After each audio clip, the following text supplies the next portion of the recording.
Coping after losing my mother has made me so aware of silences.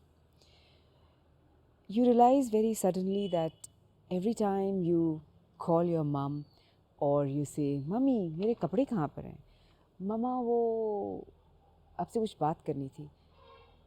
There's only silence that meets you at the end of those sentences. And for a minute you still expect the voice to come back and say, "हाँ, बोलो." And then the new normal tells you, कोई नहीं बोलने वाला है. It's a normal that you want to resist. You still unbelievably believe that ये जो भी हो रहा है, this is going to change. You're going to wake up the next day morning and things will be back to the normal that you've grown up to, the normal that you're used to. And your heart just starts feeling so heavy when you realize, no, this is the new normal and I have to get used to this new normal. I think sometimes you can change, sometimes the change is that's just longer and a little more difficult. But the one thing my mom always told me was, बेटा ज़िंदगी में एक ही चीज़ स्थिर है और वो है change. There's nothing truer than that. And we know it. It's not like you and I don't know that change is the only constant. It's just that acceptance of that change is the most difficult thing. Because उस acceptance में हमें हार माननी पड़ती है और वो बहुत चुभती है, बहुत ज़्यादा.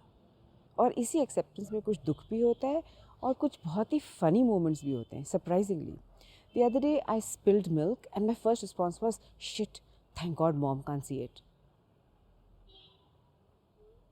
माई mom was such a stickler for processes and cleanliness and सब कुछ सलीके से, तरीके से होना चाहिए था. That thing is still there and you realise how deeply entwined your lives are.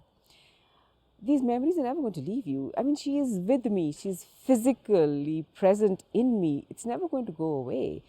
Not that you want it to go away, but it suddenly surprises me that इतने meshed हमारी lives and souls होती हैं that हमें realize ही नहीं होता जब हम ज़िंदगी जी रहे होते हैं.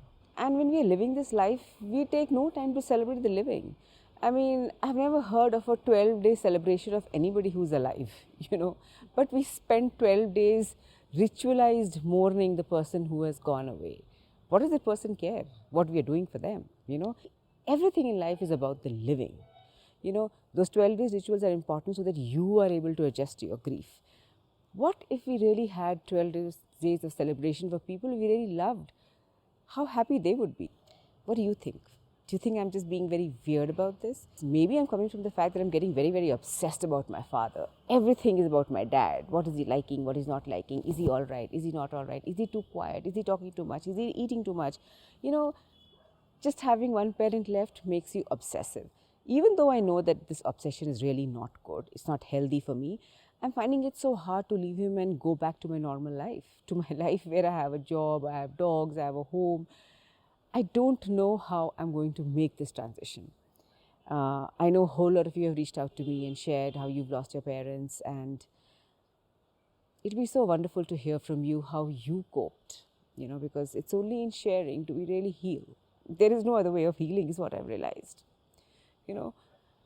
because grief is so complex that only people who have really walked in this grief really can understand the layers and how do you peel them and come to accept your new normal better. I read this somewhere or I heard about it that we have just limited time with our parents and our friends, especially with our parents, because even at the best case scenario of them living to say 90, if today your parents are 60, that is maybe another 30 years. Of those 30 years, maybe you're able to make it for at least 22 years of visiting them. So maybe every year you'll go them for a week. That's just meeting them for another 22 times. The more aware I get of that, the more obsessive I become about my father. And this has made me much, much more aware about this. And therefore, I want to meet him. I want to plan it. And what do you think? How should this time be planned? 1 week in a year is all the time you have with them. The fact that I just have such little time left with him, even if he moves with me forever, which he's never going to do, it's just a very sickening feeling in your stomach. And I don't know how to grow out of it, how to go back to my life, because we don't want to lose, right?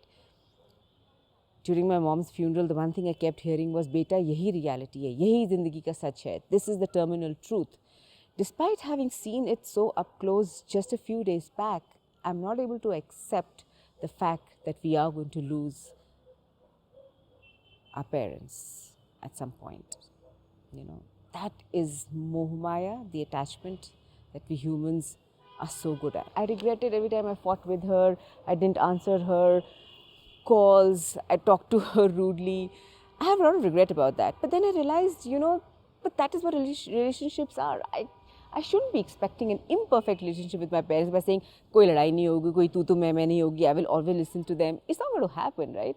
The fun and the joy and the love of making up after a fight is equally as important as disagreements are. That's what I feel. So I want to celebrate my relationship with my mom in all its entirety.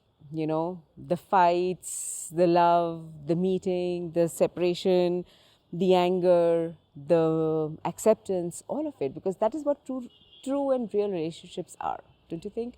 So I have definitely moved away from regretting all the times that I feel I could have done better, but that's also what defines us humans, right? We always regret more than we celebrate what we really have. We don't like to lose, whether it's time, whether it's possessions, or whether it's a loved one. But that is something to keep in mind. I think I'm going to enjoy my relationship with my dad more in all its entirety. And my dad and I are like very, very strong-headed people. So, sure there are going to be fights, but I think those are as important as the fact that we spend some really loving, tender moments together. As pained as I am about losing my mom, I also know that I'm going to meet her again. I am one of those people who truly believes in karmic connections and the fact that each of us meets the other because we do share a karmic connection. Otherwise, how do you explain that you meet someone and you're instantly drawn to them, or you meet someone and you instantly don't like their vibe, right? I feel we souls just carry through different births and we keep connecting depending on how strong our interpersonal vibrations are.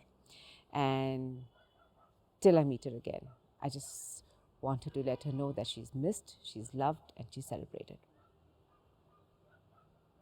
I really look forward to hearing your stories. I think the healing is so much mutual and therefore easier for you and me. For more, I am going to meet you in the comment section.